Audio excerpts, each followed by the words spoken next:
It is Friday, September 20th. I'm Sam Seder. And I'm Lucie Steiner. Which one of these stories will you be talking about today? Amid new reports that a high-level whistleblower complaint against Donald Trump centers on Ukraine.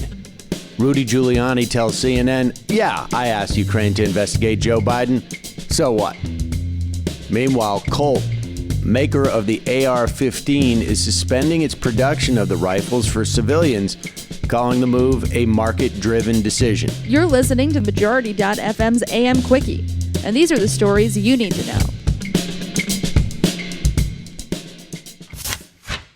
Rudy Giuliani has acknowledged that he asked top Ukrainian officials to investigate Joe Biden. When asked by CNN's Chris Cuomo during an interview on Thursday evening if he ever talked to Ukrainian officials about looking into Biden and his son's business ties in the country, Giuliani, without hesitation, replied, "Of course I did." Giuliani's admission comes as Democrats investigate whether President Donald Trump and his personal lawyer are pressuring Ukraine's government to dig up dirt on the former vice president. The House investigation and Giuliani's comments take on added significance in light of new reports from the New York Times and the Washington Post that suggest the high-level whistleblower complaint about Trump by a member of the intelligence community centers on Ukraine.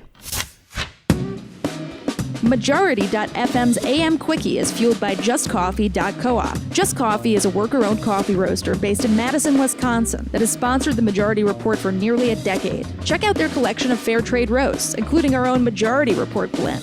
And regardless of what you order, receive 10% off your order when you use the code MAJORITY at checkout. And all shipping is free. That's coupon code MAJORITY at justcoffee.coop.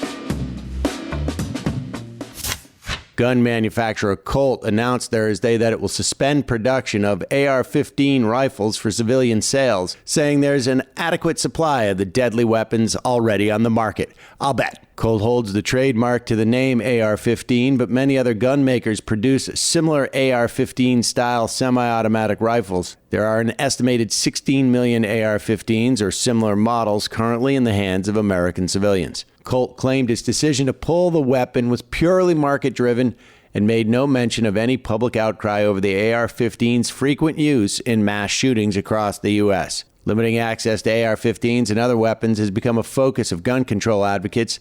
2020 presidential candidates like Beto O'Rourke, who said at Thursday night's Democratic primary debate, "Hell yes, we're going to take away your AR-15. And now for some quicker quickies. Quicker Quickie. The number of birds across North America has dropped by nearly 3 billion since 1970. That's according to a report Thursday from Science magazine. That's a 30% reduction in populations, making what National Audubon Society President David Yarnold calls a full-blown crisis. Annual complaints to Government Intelligence Watchdog Hotline have more than doubled since Trump took office. According to public records, numbers for the latest fiscal year are on pace to be even higher. Washington Post reports that Housing Secretary Ben Carson warned of big, hairy men trying to gain admittance into women's homeless shelters during his San Francisco HUD office visit. 3 people present at the meeting told the Post the comment was an attack on transgender women. Bernie Sanders' campaign is urging the Democratic National Committee to demand that New York Governor Andrew Cuomo approve legislation to extend the state's deadline to change party registration, which is less than a month away. And 7 months from his announcement, Bernie Sanders has reached the 1 million donor mark quicker than any candidate in history. It took Sanders 9 months to hit 1 million the last time around, and it took Hillary Clinton almost a year to reach that milestone in 2016. Quicker Quickie.